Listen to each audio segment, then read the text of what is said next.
Now I would like to introduce today's resource person, Dr. Dammika Perera. He has obtained his bachelor's degree from Faculty of Veterinary Medicine and Animal Science, University of Peradeniya in 2004.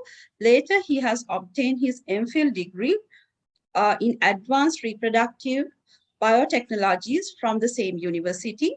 Further, he is a fellow of Sri Lanka College of Veterinary Surgeons and member of International Embryo Technology Society as well. During his postgraduate studies, Dr. Perera was able to establish the embryo transfer technology, embryo splitting technology, and embryo freezing technology in Sri Lanka. I'm pretty sure that all of you are aware about his research. It was very popular in Sri Lanka, and everybody knows him as the person who has invented this technology in the country. Besides, he's the person who has done the first successful artificial insemination of horses while being the resource person of the first successful sheep AI project and sex cattle semen AI project in the country. So he's an expert in the field. And in addition to that, not only conducting activities related to reproductive biotechnology, he has published more than 80 research papers and clinical papers locally and internationally. During the last 17 years of his work as a veterinarian, he has been awarded more than 10 professional awards for his clinical research and professional contribution, including Perumal Pillai Award, Dr. Hector C. Pereira Memorial Award, Air Commander Dr. RMPA Lasanayaka Award, and Dr. and Mrs. Mohammed Award from Sri Lanka Association, Sri Lanka Veterinary Association. Presently, Dr. Pereira is working as a senior clinician at the Farm Animal Veterinary Teaching Hospital and a senior lecturer at the Department of Farm Animal Production and Health at the Faculty of Veterinary Medicine and Animal Science, University of Peradeniya. I warmly welcome Dr. Dammika to share his experience with our budding scientists who are eager to publish their research work and the case studies that they are conducting at the field level. Over to you, Dammika. Dr. Dammika. Thank you very much, Dr. Krishanti, and thank you very much, Dr. Mallawarich and Dr. Sugat.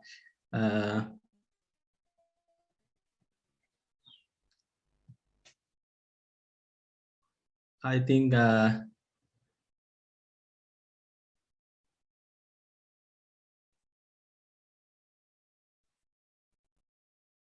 you see?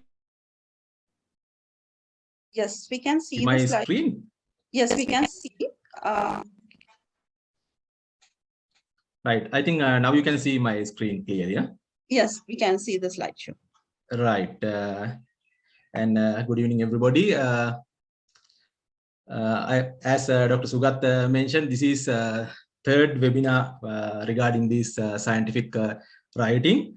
So in this discussion, I am going to discuss about how to publish a case report in a reputed journal. So I am pretty sure most of our vets are handling number of cases per day.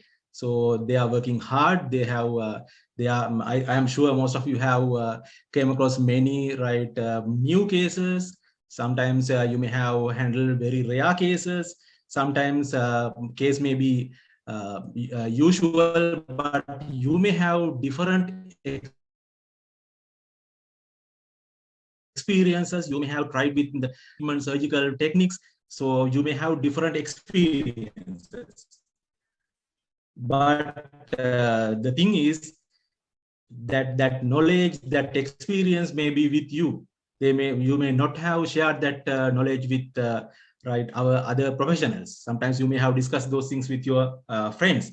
So sometimes you may not have enough evidences with you, right? So the main purpose of this session is to show you the way to express your knowledge, to disseminate that experiences with our professionals to the world, right? Then my main target group is beginners, for the beginners and our field vets, those who are working hard, those who have many experience with cases, but that knowledge may be with you. So in this discussion, I am trying to show you the way that you can disseminate that knowledge to others.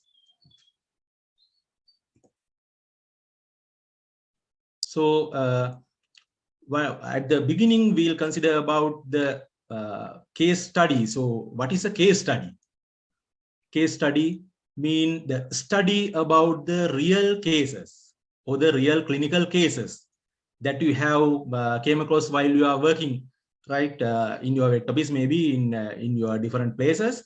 So the real cases that you have handled, right? So that may be either ad hoc cases, or sometimes that may be pre-planned cases, right? So you can consider those things, you can publish those things as case study or the case reports. Ad hoc cases mean while you are working there, you may get a complaint from a farmer or your clients, right, regarding certain matters of their animal. Then you will handle that case. That case may be new, the animal may recover. So then if it is a valuable case, then you can consider it as a you can publish it as a case study. Or pre-planned case mean then if you are willing to publish something, right, with regarding your experiences regarding that new cases, then or regarding existing cases and new approaches of existing cases, you can plan to collect data, and you can analyze those data, then you can publish it later on, right? Those are pre-planned case studies. So those case studies may be either prospective or retrospective. It means, as I mentioned earlier, that your cases, you can, while you are working, you can handle that case, you can collect data while doing that case, right? For an example, a farmer may complain about that reduced milk production in a cow. Then you will visit there, then you will handle that case, then you will examine, you will diagnose it, you will provide treatment for that. So then finally, if it's an important case, you can publish it, right? Then retrospective mean then you may have number of or lot of evidences you may have in your history sheets, in your vet office. So the cases that you have done previously, you can collect those data, then you can analyze those data, then you can publish those as case studies, right? Those are retrospective studies. You can do those case studies in both way. Then what kind of cases you can report? Although you are handling number of cases, right, thousands of cases, we can't publish almost all the cases, because we have to have a place, we have to have a medium to publish. So we have to, for that, we have to select a available journal for that. In journals, they have different conditions, different criteria, different selection methods. So we have to adhere to their guidelines or the criteria. So according to that, right, we have to adhere to their guidance. With that, we have to we can publish a new case, right? Nobody has seen that, so it is not a reported case previously. That may be a new case. Then you can rare case, right? It has reported, but very rare, right, in the world. So most of the vets may not have aware about that, may not have that experience. Then again, you can publish that. So sometimes cases may be routine, usual cases, but you may have approached it in different way. You may have tried with different treatment protocols successfully. That may be either medical or surgical. That your treatment approach may be that new, although that cases are usual. So again, then you can publish that data, considering that novelty of the treatment approach. So other thing is routine cases with new developments, new that or changes of the etiology, right? Causative factor may be vary. Clinical picture may be usual, but in your analysis, in your investigation, you may able to find that new causative factor for that. So then again, you can publish those data. So in addition to that, different clinical manifestations or the complications of clinically important conditions. So that condition may be usual, but clinical manifestation, clinical signs, clinical appearance, clinical clinical complications may be new or right significantly different from the previously reported data. So again, you can disseminate that knowledge to the others. These possibilities also they are like that. So in addition to that, the deep analytical reports of regular cases, that cases may be regular, but we can collect data on uh,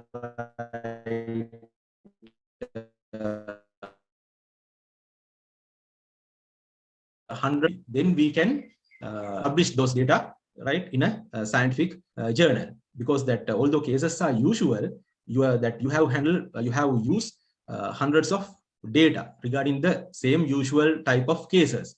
So then that analytical value would be very high. So you can publish those data again in a reputed journal. You have that chance. So most important thing is, especially if you are handling if you are doing a prospective type of study, that although you have tried with new method, the ultimately if that animal has died, then it will be useless, right? So to explain to others. So if your approach is successful, then you can try to publish it to disseminate that knowledge to others. What are the types of case report or the studies? There are several types of case reports or studies. So I have seen three types of main case reports or studies. So one is case report with single case, or in that case report we'll may discuss about a single case. So other one is case report with several cases. They are talking about several cases. So other one is case report with large number of cases. Those are the three main type of case reports that you can see in a journal, right? But in addition to that, you may see different papers with the animal involvement. It means with animal trials. So sometimes you will misunderstand it as a case report, because due to the animal involvement, but those may be a research paper, original research paper, including animal trials, right? Let's see in detail about those things.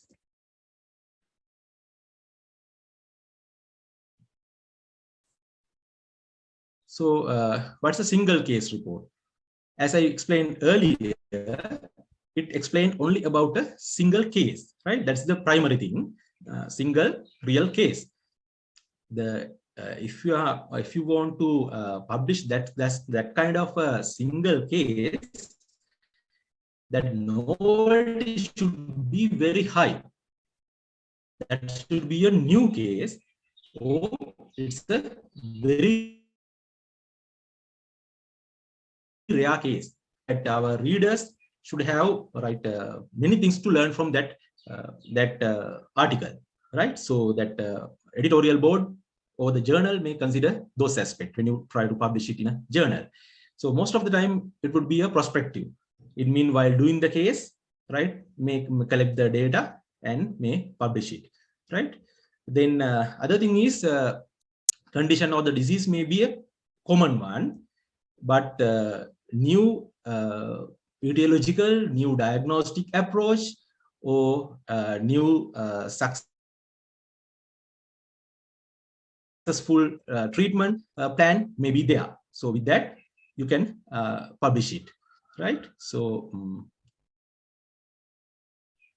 yes, in this paper, right, they are talking only about a single case, carpectomy and partial arthrodesis as a surgical intervention for unilateral congenital flexion of carpal joint in a crossbred heifer calf.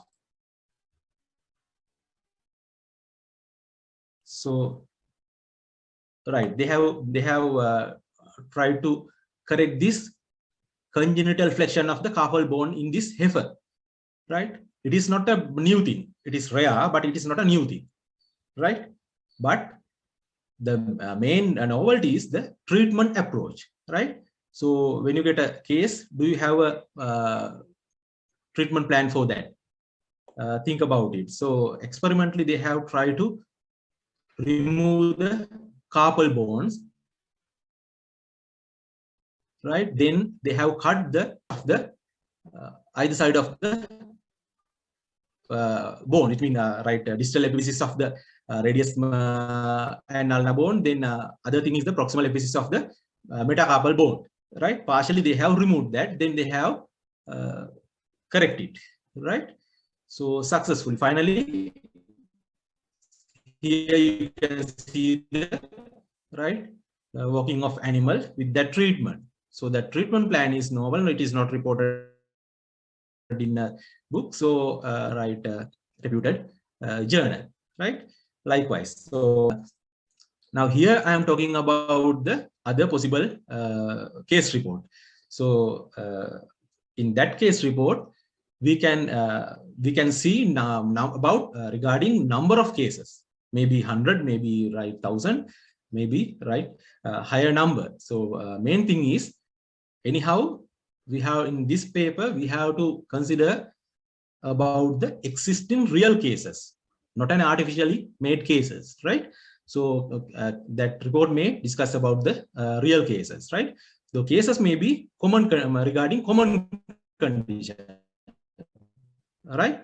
So when you consider about an individual case, that novelty may be lower, but when you consider as a whole, that it is having very high scientific value because they have used they have handled number of cases. For an example, we can talk about report about canine babesiosis. That is a common condition, but we can study about that canine babesiosis in prospective manner while doing the cases, or retrospective using the available records.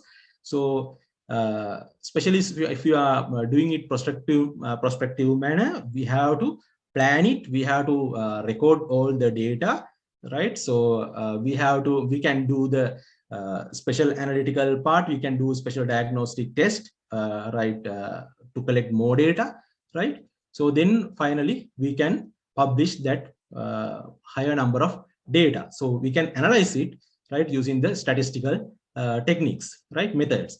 So then the accuracy of the outcome would be very high.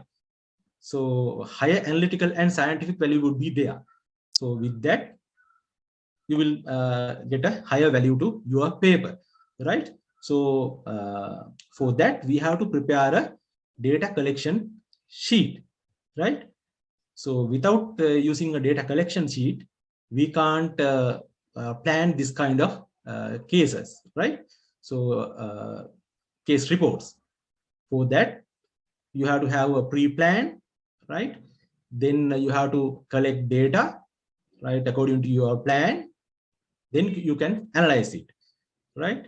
Once you try to analyze it or collect data without using a data collection sheet, you may collect data in different cases. Finally, you may not be able to analyze those things due to lack of the required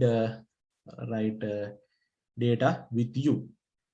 Right here, one of the example for that, as you can see here, this is a data collection sheet to collect data regarding the urolithiasis in bucks, in male goats, right? As you can see here, right? I'll go through that, right? If you are the main person, you have to mention presence of a case, please inform to that main person. Then, right, others may inform you, right, for further studies. Then your telephone number, dates, then owner's detail, signalments of the animal, then main complaint, previous report, right, of similar condition in the same herd, then management system, whether it is intensive, semi-intensive, or extensive management, feeding, about the feed, grass, fodder, and other feeds, concentrate, then mineral vitamins, other types of feed, sometimes brands, all mineral, right? You have to record all the about the all type of meal in your record sheet. Then water supply, whether they are giving ad libitum water, intermittent supply, or no special supply, likewise. So that clinical findings, dysuria and urea, like that, dribbling of urea, right? Distended abdomen, stretching of scrotum, right, trapped uroliths at the hair of the prepudial orifice, obstructed urethral process, likewise. So other findings, you have to record everything. Then the scanning findings, so because you are going to publish this data for your reference, you have to do the additional tests. So we can go for the scanning to scan the urinary bladder. Then you can report calculi in the bladder, calculi in the sigmoid flexure, calculi in the other places. Likewise, you can report those things, right? Then number of uroliths that you could collect there. Then a decision or the treatment plan used there. Removal of urethral process, upper ureterostomy, surgical corrections of bladder rupture. Then sometimes you may decided to cull immediately, right, due to the management decision. You have to report everything. Then if you have treated for that animal, response to the treatment, then we can go for the hematological analysis, calcium level, phosphorus level, and magnesium level, like that. Then finally, you can analyze the collected uroliths and you can report it. Then analytical report of feed sample, you can get a feed sample from that particular place. Then you can analyze it and you can report it. You can collect those data. Then finally, you can use those data to publish, to write your report, right? So likewise, so you have to have those data with you, right? Then you can go for the statistical analysis, right?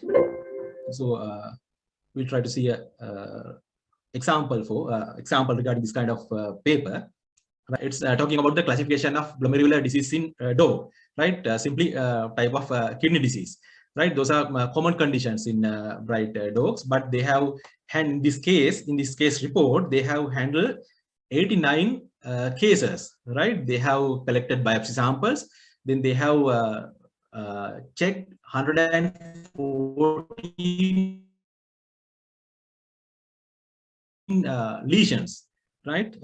Analyze that. They have very big set of data with them. Then they have analyzed it and they have published that data. So it is having very scientific value. Lot of information available in this paper. So, but although that case is that type of the case is usual, we can write when you pre-plan, you can analyze it, right, nicely. You can collect valuable data. Then you can write publish those data, right? Yeah, research papers with animal trials, right? So these are not that case studies. These are research papers, but they may use animals for their research studies. For an example, for oncological studies or CKDU, that chronic unknown etiological chronic kidney disease studies. So wound treatment therapy, right? So when we look at the oncology treatment or the cancer therapy, so they are people want to develop treatments for that. Still space is there for the to understand the etiology of that. Although there are a number of treatment plans, still it is open to develop more efficient, more economical treatment for wounds. So then researchers can plan research. They can develop objectives. They can identify hypotheses. So they can design clinical trials. In that clinical trials, they will use animals. Then they will divide those animal group at least into two groups. One is control group, other one is treatment group. Then if they want to do the oncology or the cancer therapy treatment, at the beginning, they have to make cancer to that animals. For that, they will use different chemicals. They will inject it. Then they will induce cancer in that particular treatment group. Then they will try with their treatments like that. So those are not real case studies. Those are real pre-planned research, although that animal involvements are there, right? So that's what you have to understand here, right? So then how should you plan a case study, right, to publish in a reputed journal? So once you get a reportable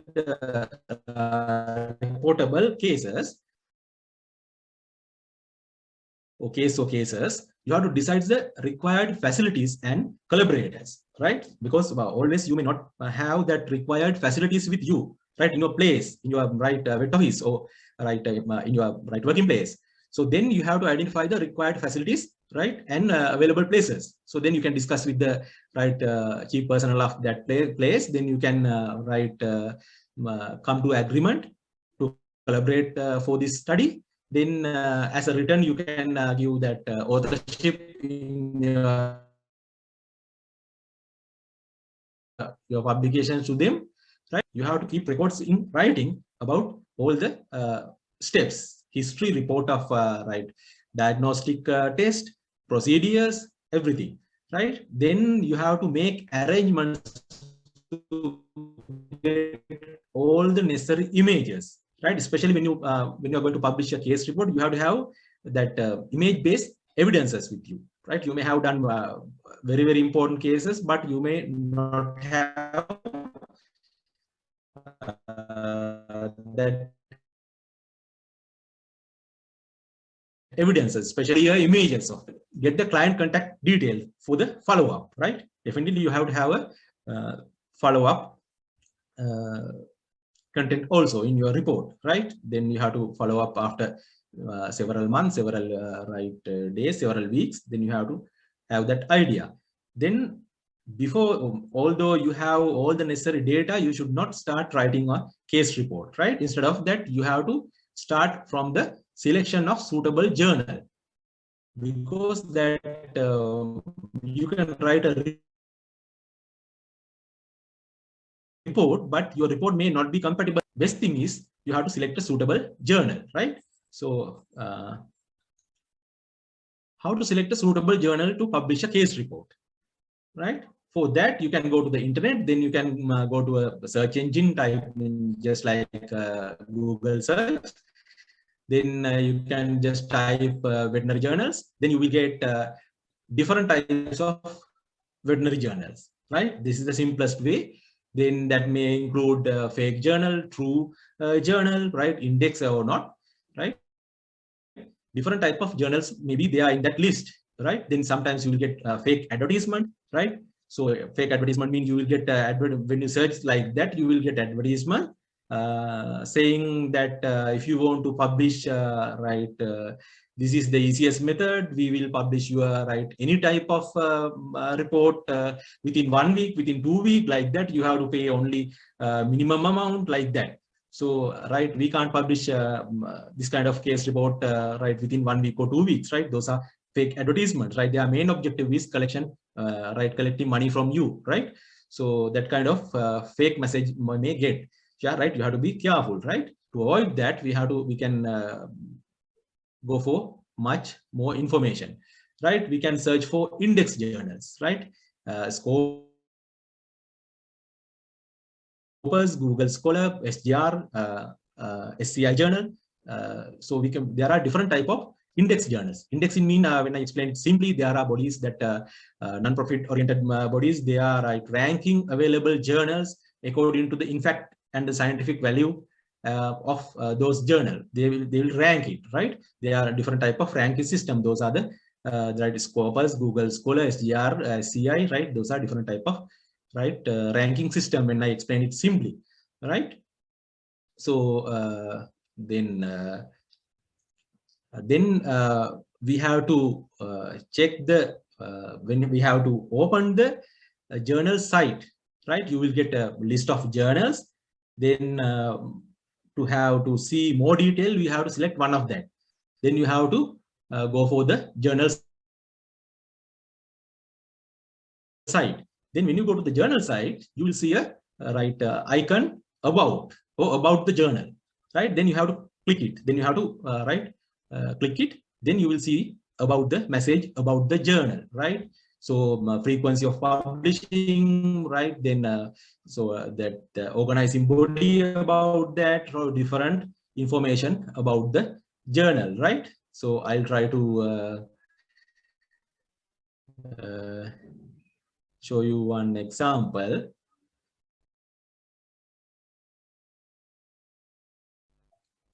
So in that, when you go to that site, you will see right here, this is one of the journal site.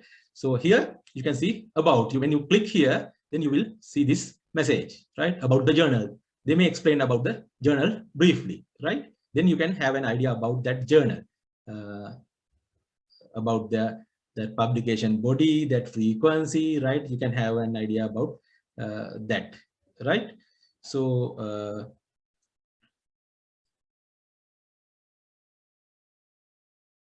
then you can see under that, you can see whether it is an open access journal or not. Open access journal mean, when I explain it simply, it is open for readers. Readers can see the abstract and readers can download the entire article, right? So sometimes that journal may not be an open access journal. It may be closed. It means everybody can see the abstract of it, but if you want to read it, you have to pay to the journal. Then you can see the complete article there, right? After that, you have to go for the aims and scope. There's another icon, right? That menu, you can see aims and scope. You have to click that. When you click it, you can see the aims and scope of that journal, right? So with that, you can have an idea about the scope of that journal.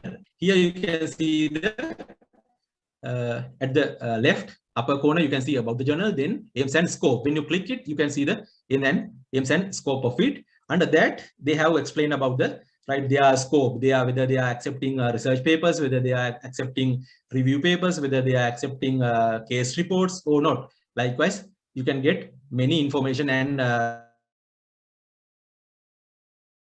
the areas that you can write send your manuscript, right? So you can have an idea about that,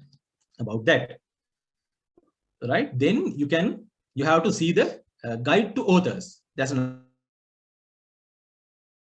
another right menu. You can click on that. Then you will see the guide about the guide to the authors, right? Then under that, you can most of the time you can get the information regarding whether that they are charging for the manuscript processing, right? Because sometimes journals may charge from your side, from the authors, right? That consider that different levels of right charges may be there. It's depend on the journal. They will charge some amount from you as a manuscript processing charge, right? But not in almost all the journals, right? Only in some journals. If you are not willing to pay that, you have to select a journal, right, that they are not charging for the manuscript processing, right? There are journals, right, they are not charging any amount from any party. It means either authors or the readers. So you can select one of that. For that, you have to follow those things, right? You have to read about the journal, then you have to read their scope, then you have to go for the guide to authors, right? When you go for these three menus, then you can find those necessary information, right? So then you can see the under that guide to authors, you can see the sample article, right? Sample article, they may have given a template for that, right? This is the way that you have start your writing, or the way that you have to write it there, right? I'll try to show you one template.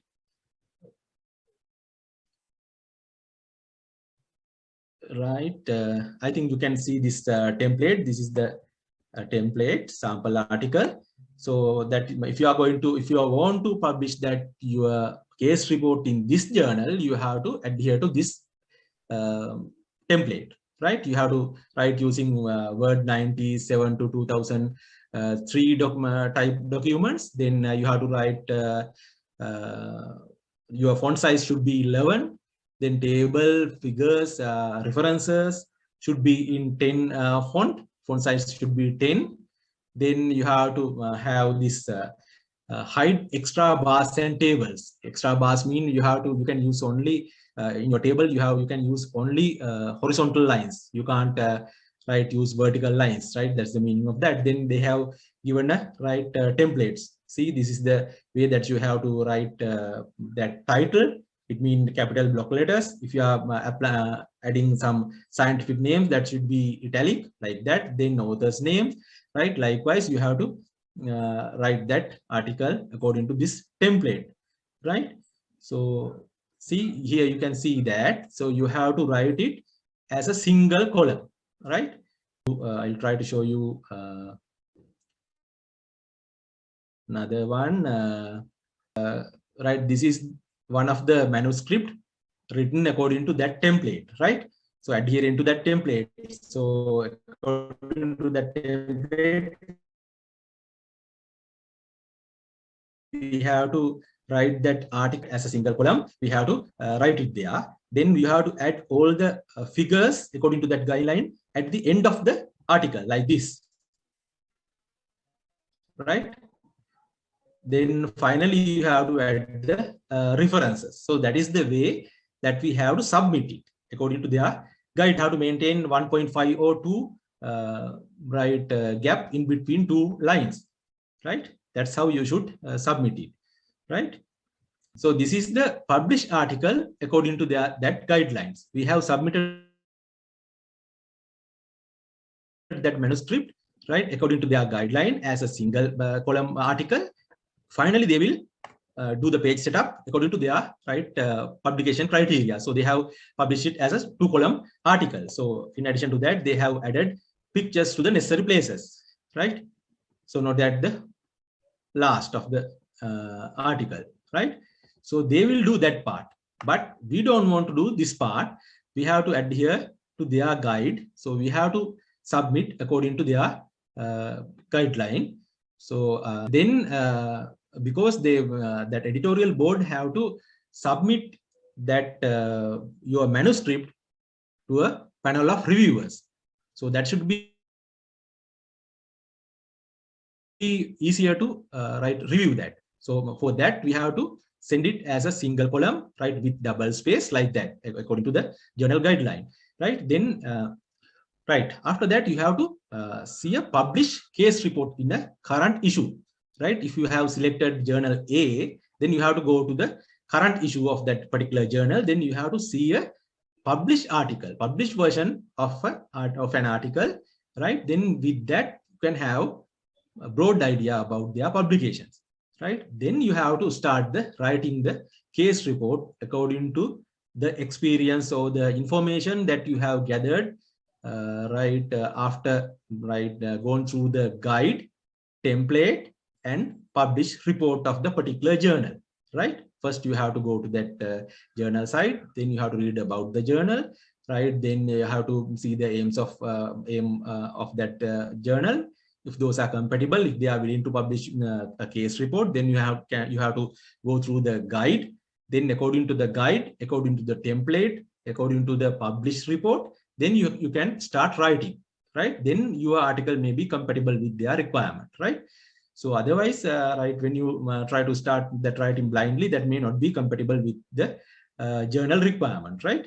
So then you have to provide the authorship. While you are after writing, you have to provide the authorship according to the intellectual contribution of your colleagues, right? You may have a group. So according to their contribution, intellectual contribution, you have to provide the authorship for them. First author may be, in most of the time, first author means that main person who involved to do the job here, right? Person who handled the case mainly, and person who write the report mainly, right? That person may be the first author, right? So the corresponding author may be the, in general, corresponding author may be the resource person, right? Most knowledgeable person regarding this matter, right? But first author and corresponding author can be the same person, right? It's depending on your team, right? But anyhow, journal may communicate with the corresponding author, right? That is the thing, right? Then you have to acknowledge to the others, right? You may have a supportive team, you may have that supportive fund for that. You have to acknowledge to that funding agencies, right? You have to do those things there. Then we'll see the difference of manuscripts, right? So here you can see the pattern of a research manuscript. Here you can see the pattern of a case report, right? Black color indicates similar, parts of those two case reports and research papers, right? Abstract may be similar in both aspects. Keywords definitely should be there in both case reports and research papers. Key points may or may not be there. It's depend on the journal. Then introduction definitely should be there in both right case reports and research papers. But in one different is in case reports, sometimes they may definitely they will ask advise you to guide you to add that introduction. But definitely, in certain journals, they may not ask you to add the name, that title as introduction. Directly you have to start like that. That's the possible difference. Then when you go to the material and method in research papers, definitely you have to include the material and methods. But in case reports, instead of material and method, you have to add the history, clinical examination, diagnosis, treatment. If it is a surgery paper, then pre-anesthetic medication, anesthesia, surgical procedure, post-operative care, like that.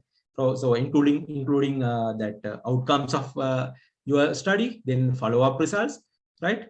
Those are the things. Those are really belongs to the methodology, but we may include as right history, clinical examination, like that. But rarely I have seen that in certain journals, they have advised to follow the right first method. It means we have to mention methodology at the beginning. Then under that, we have to include the history, clinical examination, like that, right? That's the difference.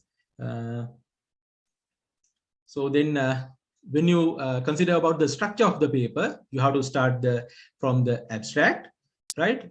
There may have three types of abstract in case studies, right? Sometimes you will see in that particular journal, real content in shortened form without pictures, right? Without pictures. You may have to summarize entire case, but without adding the pictures. Other possibilities, real content in shortened form with pictures, right? You have to add 1 or 2 pictures even at the abstract, right? So it's depend on the journal. So other method is superficial explanation about the study. It means in that abstract, most of the time they may use term summary. They may not explain the entire case in shortened form. Instead of that, in that abstract, they will explain right about the study. About the study mean without going for much detail, right? Like this, for an example. So in this case study, we will discuss about 100 BCOCs, right? In this country, under this situation, under this climatic condition, like that. They may not explain about the cases, right? So that kind of abstract also, or the summaries also may be there, right? So in addition to that, other difference is sometimes they may advise you to write it as a single column or single paragraph abstract, or in certain journals they may advise you to write a multiple paragraph abstracts, right? So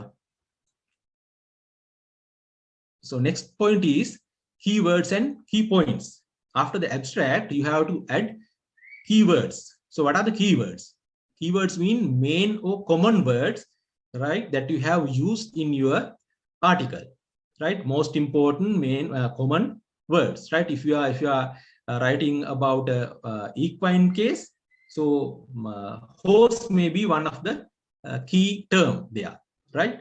Let's say you are writing about equine ocular pneumodiasis, then pneumodiasis is another term, right? So you have to add 3 to 5 that keywords after the abstract, right? That may be supportive editor to find the suitable reviewers. By looking at the keywords, they may select they have a list of reviewers with them, then they will direct that your article to the relevant reviewer by looking at the keywords, right? That is one thing. Other thing is it will be supportive readers to find the publication in the internet, because in online form, when you publish it in online form, when they add to the online form, they will connect these keywords right, with the online. When somebody try to reach that kind of about equine, then when they type a term equine, then your article may appear to them, right? So those are important aspect of it. Then key points. What are key points? Key points mean few sentences to like pointed out the main and fundamental steps of procedure. That is not a term. These are sentence. Few sentence, 1, 2, or 3 sentence, right? Those are fundamental steps of the study, right? Most of the time they may ask you to write it in bold manner or with large fonts, right? But it is not a compulsory thing. In certain journals they may ask you to add key points, right? So then introduction. So when you write the introduction with or without the title, in certain, as I mentioned earlier, certain journals may not ask you to add the name introduction, but you have to write the introduction, right? So under introduction, you have to introduce your study. So what is the study? What is the way you have done? It means that broadly. So what kind of cases, right? Introduce your study, then importance of your study, then clinical matter and existing knowledge of it, right? You have to explain those things under introduction, right? So most of the time we may write it in passive form with simple present, right? In simple present tense, right? Under methodology section, we may not write it as methodology directly. We may write it in passive voice most of the time, right? In simple past, right? You have to explain the history. Under that, major complaint, other complaints, animal information, you have to add those things, right? Then about the clinical examination. Under that, environmental, temperamental, then visible, palpable, audible, radiological, biochemical, hematological, urinary parameters. You have to add those things under that section, right? So then diagnosis. You have to add you have to talk about the differential diagnosis, tentative diagnosis, and definitive diagnosis. So when you get a right case, you may have a broad idea of that case. There, right? It mean, for an example, then when farmer complain about the red color urine in his that cow, then you may have a broad idea about the possible cases about the that can lead to red color urine. That may be black and fern poisoning, that postpartum hemoglobinuria, babesiosis, thalidosis. Many cases may be there. So then in your clinical examination, you may able to see the right sample of urine, then you will understand, you will able to understand whether it is hemoglobinuria or hematuria, then you will narrow down it. That is, you may come to the tentative diagnosis. Then with your hematological examination, then you will able to identify the positive factors, then you will come to the definitive diagnosis. Then you have to explain like that, right? So the next one is treatment. If it's as I mentioned earlier, if it's a surgery, so you have to talk about the pre-anesthetic, then surgical steps, post-operative care, those things as well. Then you have to include the outcome. You have to explain the right end result of it, right? Then you have to add the follow-up results. After discharge, you may have to follow up until few days, few months, depending on the case, right? You have to add that data, right? Then you have to add the discussion part. You have to complete the discussion part. Most of the time, we will write it in passive form, right? Under the discussion section, you have to collect the existing knowledge from those things. Then you have to compare with your study, right? Then not only that, you can discuss about constraint you had there. Then you can justify certain things that you have done while you are doing this that study, right? Under discussion, you have to discuss all the aspects there, right? In conclusion, so what is your final decision, final message, right? You have to mention those things there. Then acknowledgement, if you have to add somebody to that acknowledgement, right? You can write it in even in active form, right? Then references. For that, you have to see the journal guide. So in the journal guide, they may have given the right way that you have to add the references. You have to add the references in alphabetical order. I think already you are aware, right? We have done several 2 other right sessions previously. So according to the right journal guide, you have to add the references, right? References may be differ from book references, monograph references, right? Periodicals, right? References may be vary, right? You have to follow the journal guidelines for that, right? So then you have to, so what are the documents required for the submissions? Now we have prepared your manuscript or the basic journal article. Then, with that, what are the other things that you have to submit, right? You have to submit main document, mainly, that is the manuscript, right? Online, you can submit it. You have to add the main document there. Then after that, you have to add the declaration of the authors. It means, when I explain it simply, that consent of all the authors, right? There's a document, you have to get the signature from other authors, giving their consent to publish it, right? So you have to add that form. Then conflict of interest form. That's another form, right? So you have to fill that conflict of interest. So to confirm, as you are not having any conflict with any aspect regarding the publication of this manuscript, right? You are not biased to anybody, right? Not you have not written this because of that financial support from anybody, right? Like that, you have to declare that, right? Then author's contributions, right? In certain journals, they may ask contribution of each and every author differentially, right? One by one, you have to explain it, right? Other thing is ethical committee approval. So in most of time, in general, for single case studies or the several case studies, if it is prospective type, you may not require to provide the ethical committee approval. But if it's a pre-planned case study, using a number of animals, then you have to present that report at the beginning to that ethical committee, ethical clearance committee, right? In a university or in a reputed place.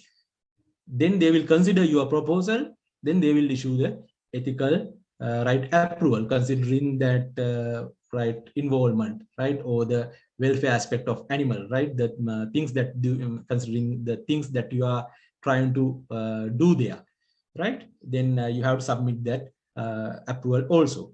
Then separate files with figures, right? You have to send separate files with images, right? Then separate files of supportive documents, if any, right? If you want to provide, or if they are asking supportive documents, sometimes maybe your raw data, right? You can edit, right? That is optional. If they are asking, you have to provide it. Then the next one is, when you submit the manuscript, that editorial board will start their process, right? They will consider about your manuscript. They will consider whether your report is compatible with their journal. Then they will consider about the novelty of it, then scientific value of it, importance of it to their readers, right? They should have considerable scientific value of it.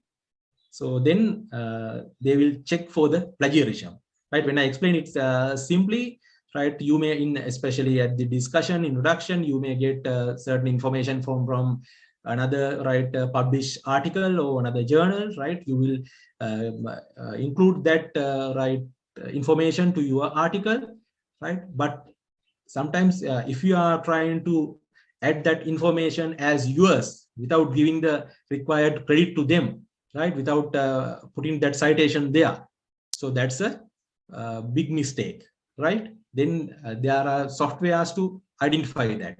Then editorial board will identify that. That's a big mistake. So we can't do like that. We have to give the respect to the original authors.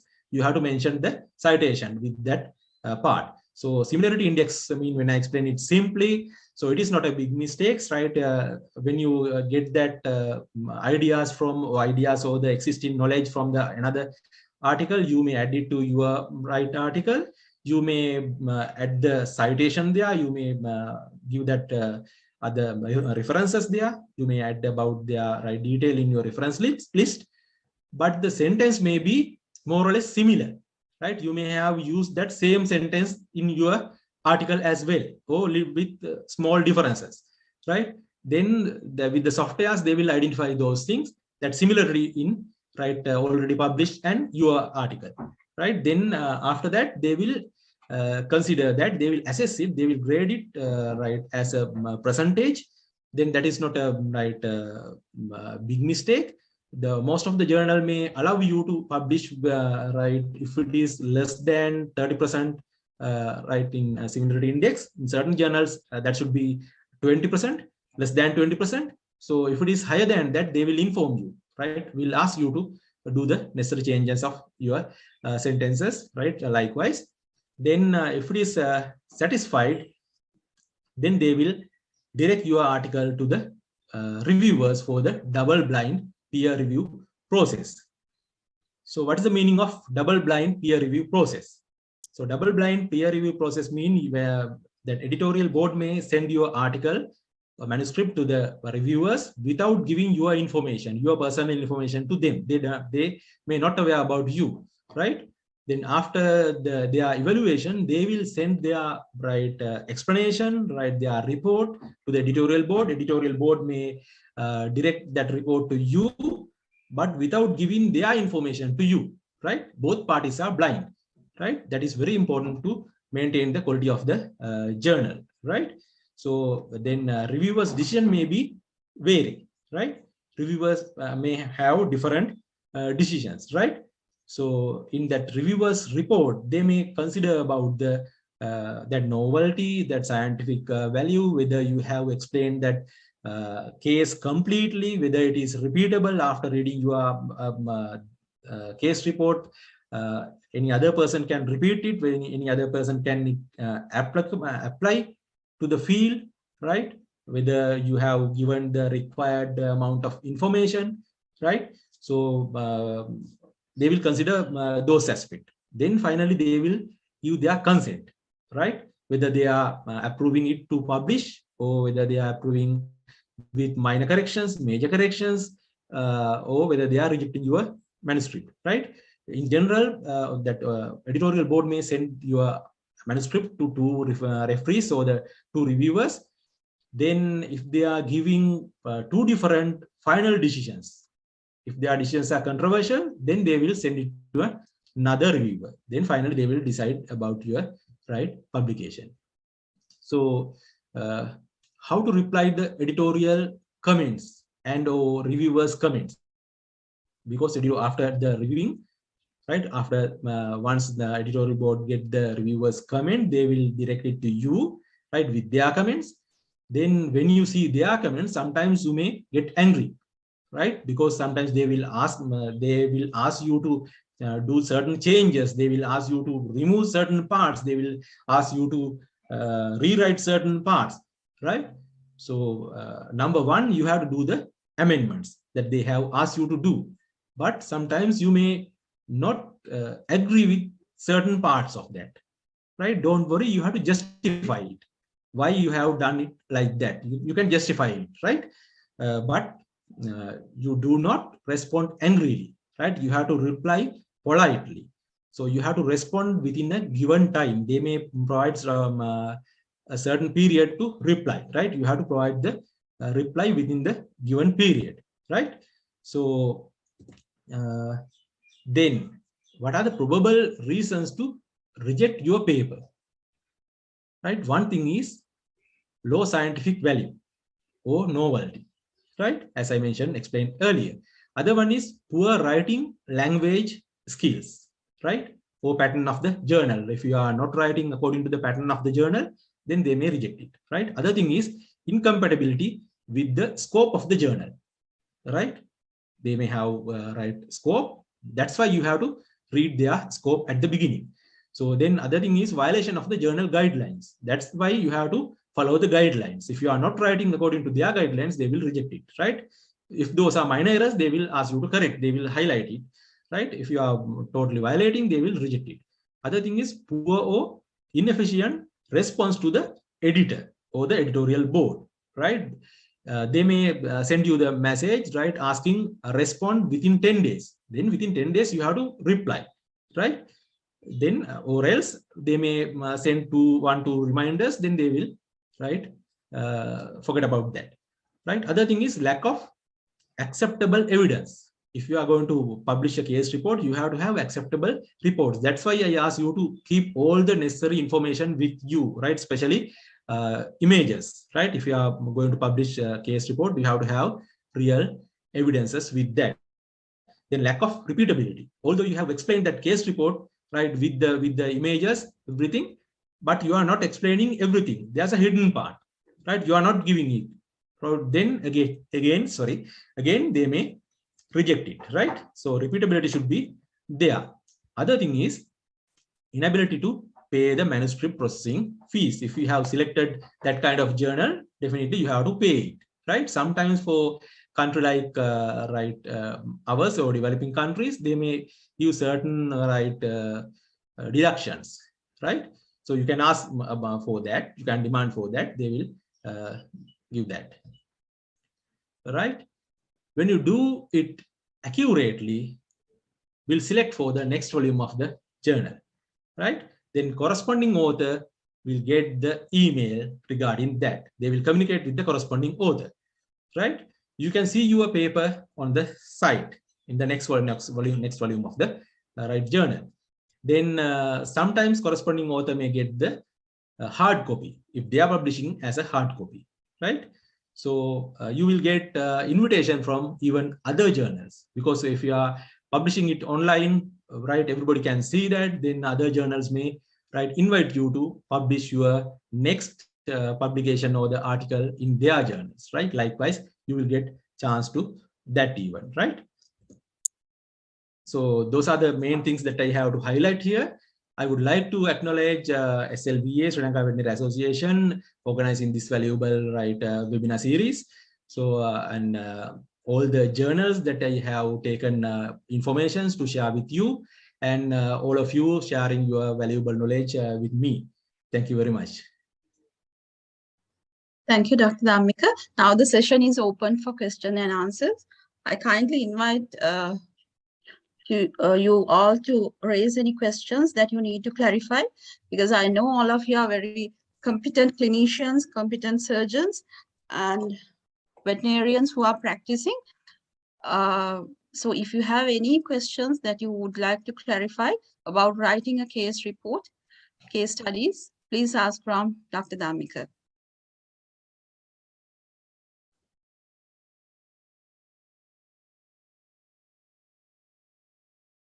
Or you can use the chat box to forward your questions.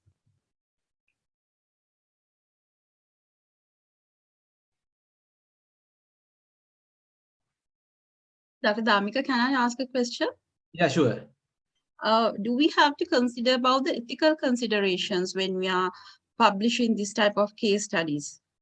Yes, as I mentioned earlier, that especially for pre-planned case studies, we have to get the ethical clearance, right? So if you are doing for single case or several case prospective type studies, we don't want to have that, because while we are practicing, we have to do that, right? If it is a planned case study, right? Because for an example, let's say we want to study about the kidney disease. For our study purpose, to get more information, we may get biopsy sample from the animal, right? So we may add a special test, right? So we have to handle more and more those animals. So in that case, we may have to get the ethical clearance for that kind of studies. So some certain journals may not accept without that ethical clearance, but certain journals may accept without considering the ethical clearance for case studies. Okay, and it will be a good point for the writers to remember when they are trying to compile their case studies. In addition to that, what about the statistical methods or statistical techniques? Do we have to apply any of those tools when we are describing the results? It means that depending on the type of the case, type of the data you have to use that required that statistical technique. especially retrospective type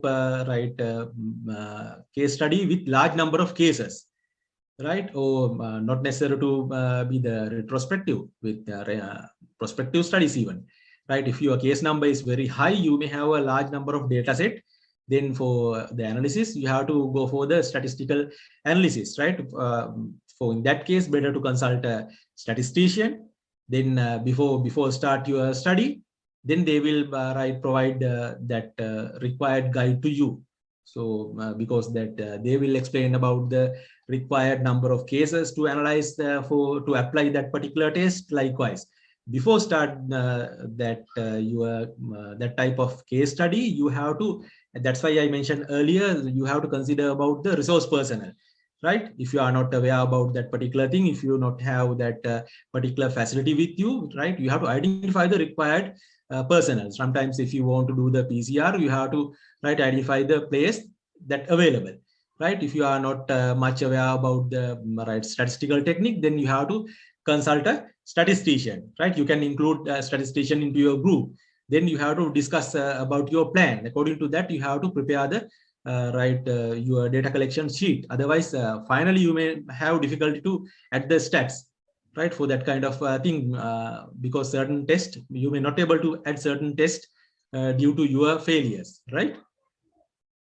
Okay, that indicates that if you have experts in the team, it is much more value will be added to your case studies. In addition to that, it's more like a teamwork, which can improve the quality of your work. Yeah, definitely, ma'am. Right. When I am explained that my experiences, right, in when you are trying to publish in very high index journals, actually they may consider about the team. So they are asking about their specialty, right? Okay. So if we can prove it, then without any trouble, we can publish it, right? Sometimes we may add statistical analysis there, but when we look at our team, no statistician there, right? But reviewer may have different doubts about our statistical analysis. They may ask number of questions from us, very difficult to justify. Because of the doubt, they may ask number of questions, right? Then we have to have additional effort to justify that.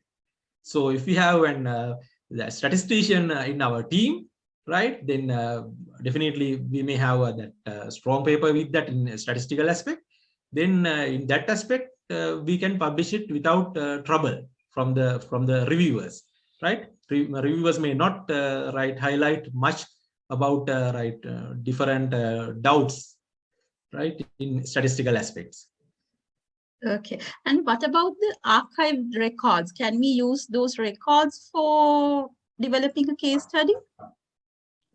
You mean that existing records with us? Yeah, with us. So can we use some other records available that we can access? So, other records mean so if that record is belong to somebody, then at least that owner of the record should be in your group, should be an author in your team. Otherwise, you have to get the written approval from them, or else that record should be belongs to you, right? You have to justify those things. If you have that records with you in your hospital or somewhere, in written form, then you can use that data. Okay, thank you for clarifying the ethical perspectives in writing the case reports. In addition to that, can you encourage our participants to write by highlighting what are the benefits of writing these case studies? Yeah, actually, right. If you can, that's why I mentioned at the beginning, even at the beginning, most of our veterinarians, I know that they are working hard. They have many experience with different types of cases, right? They have encountered different types of techniques, right? They have applied their different approaches to recover their patient. Then they may have different success stories.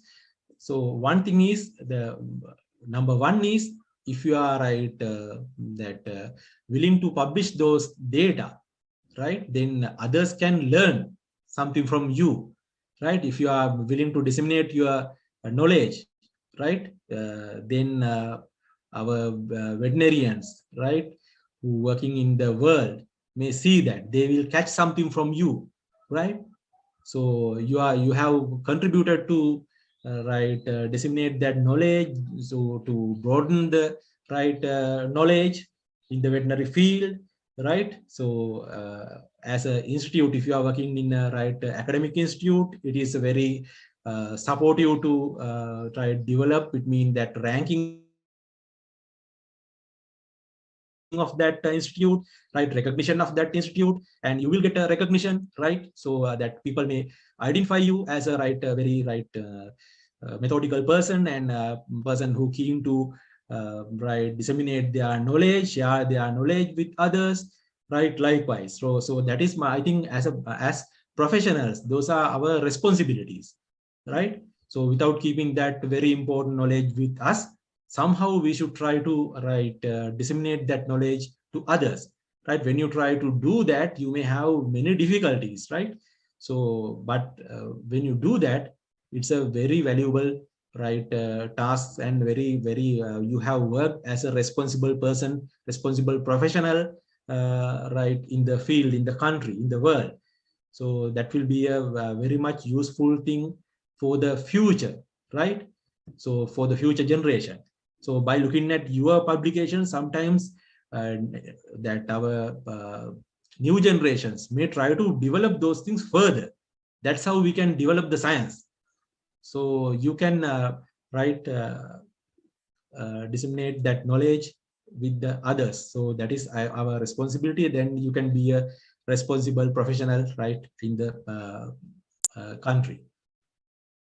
Okay, thank you, Dr. Dammika. And any of the participants, do you have any questions that you need to clarify?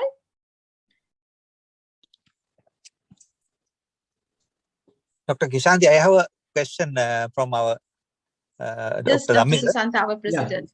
Yeah. Please go ahead. Yeah, Yes, actually, I have come across some cases like those are very novel and innovative. And in such cases, sometimes peer reviewing is, I don't know whether possible, because peer reviewers also not aware of such novelty or what you call background of this case. So what is your recommendation? Is this valid comment, or otherwise my misunderstanding? No. I think then you will be the author of that. So as authors, we don't want to worry about the reviewers. So editorial board, chief editor may be a renowned person, right? Then editorial board may be that set of resource personnel. Then they will go through your manuscript. Then they will select a suitable reviewer for that, right? So definitely they may able to find a suitable reviewer for that, right? So if you can explain a little bit about that, then I can explain more about your doubt or the case.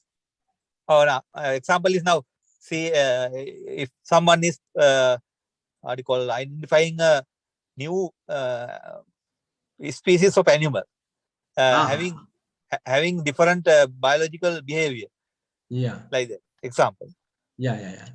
Right. Okay, that reviewers, sometimes reviewers may not be a veterinarian. Then they will send it to a zoologist, right? So right. Okay. Yeah, then always they may not send it to a veterinarian, right? According to the type of the manuscript, they will select the suitable person. They will definitely, that kind of case may direct to a zoologist, right? There are expertise in that, because they are aware about the existing species, that classification methods, right? They are thorough with that. We are not thorough personal regarding that aspect. Yes, you are correct in that aspect. Definitely that editorial board will direct it to a suitable site. Okay, thank you very much. Okay. Dr. Dammika has done an excellent job by delivering the content of the webinar today to the participants very clearly.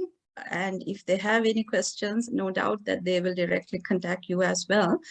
And during Our undergraduates also, Dr. Dammika was really generous to allocate his time, very valuable time, to guide us, mentor us, and share his knowledge, experience with us. So I have no doubt that if there's any problems that you come across during writing or compiling the case studies, he will definitely help you. So if you have any problems during the writing process, please do not hesitate to contact him. I think you're always willing to help them because of the past knowledge. I'm telling that. So Definitely. so don't worry about the writing process. Writing may not be your specialty, but please share your valuable experience with the scientific community. And as Dr. Dammika was telling, as a responsible citizen, it's the prime duty for us to share our experience because we can learn from one another. With that, I would like to wrap up today's webinar. And I would like to thank our resource person, Dr. Dammika Perera, and all the participants for joining with us today. Thank you. Thank you very much. Thank you, Dr. Dammika. Thank you, Dr. Krishanti, for your great support to success the webinar. Thank you. Thank you Thank very you. much. Thank you. Thank you. Thank you, Dr. Dammika and Dr. Shanti. Thank you very much. Thank you, everybody. Thank you, everyone.